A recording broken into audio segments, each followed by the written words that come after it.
പൊതുസമൂഹത്തോട്, മാധ്യമപ്രവർത്തകരോട്, രാഷ്ട്രീയ നേതൃത്വത്തോടുള്ള ഞങ്ങളുടെ നന്ദി അറിയിക്കുകയാണ്. അതോടൊപ്പം മറ്റൊരു വിഷയം, ഇവിടെ പ്രശ്നം അവസാനിക്കുന്നില്ല. കഴിഞ്ഞ 9 ദിവസങ്ങളാണ് നിരപരാധികളായ 2 സന്യസ്തർ, ഛത്തീസ്ഗഡിൽ ഏകദേശം 965 വില്ലേജുകളുണ്ട്. അവിടെ പെടുന്ന 400-ലധികം രോഗികൾ, അതിൽ കുഷ്ഠരോഗികളുണ്ട്.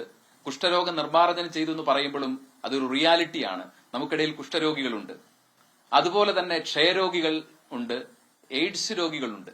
ഇവരെ പരിചരിക്കുകയായിരുന്നു ഈ സിസ്റ്റേഴ്സ് ചെയ്തിരുന്നത്.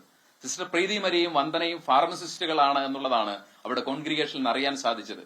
അവരൊരു മൊബൈൽ ഫാർമസി ആയിരുന്നു. എന്ന് പറഞ്ഞാൽ അവർ മരുന്ന് പെട്ടികളുമായിട്ട് ഗ്രാമാന്തരങ്ങളിലൂടെ ഈ ഛത്തീസ്ഗഡിൽ കടന്നു ചെന്ന് ഓരോ വീട്ടിലും ചെന്ന് പരിചരിക്കാൻ ആളില്ലാത്ത രോഗികളുടെ, കുഷ്ഠരോഗികളുടെ വ്രണങ്ങൾ കഴുകി മരുന്ന് വെക്കുകയും ചുമച്ച് മരണത്തോടടുത്ത ക്ഷയരോഗികൾക്ക് മരുന്ന് കൊടുക്കുകയും പേടിയോടെ മാറ്റി നിർത്തുന്ന എയ്ഡ്സ് രോഗികളെ പോലും ചേർത്ത് നിർത്തി ശുശ്രൂഷിക്കുകയും ചെയ്ത ഈ 2 പേരെയാണ് 9 ദിവസമായിട്ട് ചെയ്യാത്ത കുറ്റത്തിന്റെ പേരിൽ ജയിലിൽ അടയ്ക്കപ്പെട്ടത്. ചുമത്തപ്പെട്ട മുഴുവൻ ആരോപണങ്ങൾ തെറ്റാണെന്ന് നമുക്കെല്ലാവർക്കും ബോധ്യമുള്ള കാര്യമാണ്. അതുപോലെ തന്നെ അവരുടെ കൂടെ ഒരു നിരപരാധിയായ ചെറുപ്പക്കാരൻ 9 ദിവസങ്ങളായി ജയിലിൽ അറസ്റ്റിലാണ്. അയാൾ മർദ്ദനമടക്കം ഏറ്റിട്ടുണ്ട്. ഇങ്ങനെ പൗരാവകാശത്തിന്റെ മേൽ ഒരാൾക്കൂട്ടം, ഒരു തീവ്ര സംഘടന, ഒരു വർഗീയ ശക്തി നടത്തിയ ഈ ഒരു കടന്നുകയറ്റത്തെ നമ്മൾ ശക്തമായി അപലപിക്കുകയും, ജാമ്യം ലഭിച്ചതുകൊണ്ട് നീതി സിസ്റ്റേഴ്സിന് ലഭിച്ചിട്ടില്ല. നീതി ലഭിക്കുക എന്ന് പറഞ്ഞാൽ ഒന്നാമത് അവരുടെ മേൽ ചുമത്തപ്പെട്ട ഈ ദുരാരോപണങ്ങൾ, ദുഷ്ടമായ രാഷ്ട്രീയ ലാക്കോടുകൂടി അവരുടെ മേൽ ചുമത്തപ്പെട്ട ഈ ദുരാരോപണങ്ങൾ അടങ്ങുന്ന കുറ്റപത്രം റദ്ദ് ചെയ്യാനുള്ള ശക്തി ഛത്തീസ്ഗഡ് ഗവൺമെന്റ് കാണിക്കണം. അതിന് നമ്മുടെ കൂട്ടായ ഒരു പരിശ്രമവും സമ്മർദ്ദവും ഈ ഒരു സമയത്ത് ആവശ്യമാണ്.